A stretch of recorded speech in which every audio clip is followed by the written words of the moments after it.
Une nation est une âme, un principe spirituel. Deux choses qui, à vrai dire, n'en font qu'une, constituent cette âme, ce principe spirituel. L'une est dans le passé, l'autre dans le présent. L'une est la possession en commun d'un riche legs de souvenirs, l'autre est le consentement actuel, le désir de vivre ensemble, la volonté de continuer à faire valoir l'héritage qu'on a reçu indivis. L'homme, messieurs, ne s'improvise pas. La nation, comme l'individu, est l'aboutissant d'un long passé d'efforts, de sacrifices et de dévouement. Le culte des ancêtres est de tous le plus légitime. Les ancêtres nous ont fait ce que nous sommes. Un passé héroïque, des grands hommes, de la gloire, j'entends de la véritable. Voilà le capital social sur lequel on assied une idée nationale. Avoir des gloires communes dans le passé, une volonté commune dans le présent. Avoir fait de grandes choses ensemble, vouloir en faire encore. Voilà les conditions essentielles pour être un peuple. On aime en proportion des sacrifices qu'on a consentis, des maux qu'on a soufferts. On aime la maison qu'on a bâtie et qu'on transmet. Le chant spartiate « Nous sommes ce que vous fûtes, nous serons ce que vous êtes » est dans sa simplicité l'hymne abrégé de toute patrie. Dans le passé, un héritage de gloire et de regrets à partager, dans l'avenir, un même programme à réaliser. Avoir souffert, joui et espéré ensemble, voilà ce qui vaut mieux que des douanes communes et des frontières conformes aux idées stratégiques. Voilà ce que l'on comprend malgré les diversités de races et de langues. Je disais tout à l'heure, avoir souffert ensemble. Oui, la souffrance en commun unit plus que la joie. En fait de souvenirs nationaux, les deuils valent mieux que les triomphes, car ils imposent des devoirs, ils commandent l'effort en commun.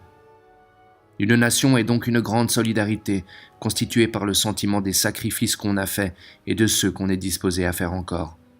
Elle suppose un passé, elle se résume pourtant dans le présent par un fait tangible, le consentement, le désir clairement exprimé de continuer la vie commune.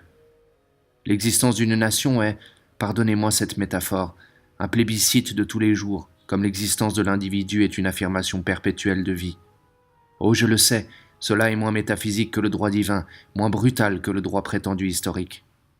Dans l'ordre d'idées que je vous soumets, une nation n'a pas plus qu'un roi le droit de dire à une province « Tu m'appartiens, je te prends ». Une province pour nous, ce sont ses habitants. Si quelqu'un en cette affaire a droit d'être consulté, c'est l'habitant.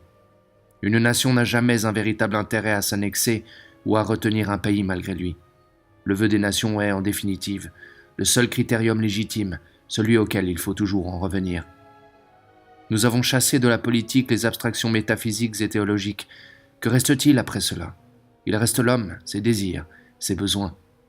La sécession, me direz-vous, et, à la longue, l'émiettement des nations sont la conséquence d'un système qui met ces vieux organismes à la merci de volontés souvent peu éclairées. Il est clair qu'en pareille matière, aucun principe ne doit être poussé à l'excès. Les vérités de cet ordre ne sont applicables que dans leur ensemble et d'une façon très générale. Les volontés humaines changent, mais qu'est-ce qui ne change pas ici-bas? Les nations ne sont pas quelque chose d'éternel. Elles ont commencé, elles finiront. La Confédération européenne, probablement, les remplacera. Mais telle n'est pas la loi du siècle où nous vivons. À l'heure présente, l'existence des nations est bonne, nécessaire même. Leur existence est la garantie de la liberté, qui serait perdue si le monde n'avait qu'une loi et qu'un maître. Par leurs facultés diverses, souvent opposées, les nations servent à l'œuvre commune de la civilisation. Tout apporte une note à ce grand concert de l'humanité qui, en somme, est la plus haute réalité idéale que nous atteignions. Isolées, elles ont leurs parties faibles. Je me dis souvent qu'un individu qui aurait les défauts tenus chez les nations pour des qualités, qui se nourrirait de vaine gloire, qui serait à ce point jaloux, égoïste, querelleur, qui ne pourrait rien supporter sans dédaigner, serait le plus insupportable des hommes. Mais toutes ces dissonances de détails disparaissent dans l'ensemble. Pauvre humanité, que tu as souffert, que d'épreuves t'attendent encore, puisse l'esprit de sagesse te guider pour te préserver des innombrables dangers dont ta route est semée. Je me résume, messieurs. L'homme n'est esclave ni de sa race, ni de sa langue, ni de sa religion, ni du cours des fleuves, ni de la direction des chaînes de montagnes. Une grande agrégation d'hommes, saine d'esprit et chaude de cœur, crée une conscience morale qui s'appelle une nation. Tant que cette conscience morale prouve sa force par les sacrifices qu'exige l'abdication de l'individu au profit d'une communauté, elle est légitime, elle a le droit d'exister. Si des doutes s'élèvent sur ses frontières, consultez les populations disputées. Elles ont bien le droit d'avoir un avis dans la question. Voilà qui fera sourire les transcendants de la politique, ces infaillibles qui passent leur vie à se tromper et qui, du haut de leurs principes supérieurs, prennent en pitié notre terre à terre. Consulter les populations, fi donc, quelle naïveté.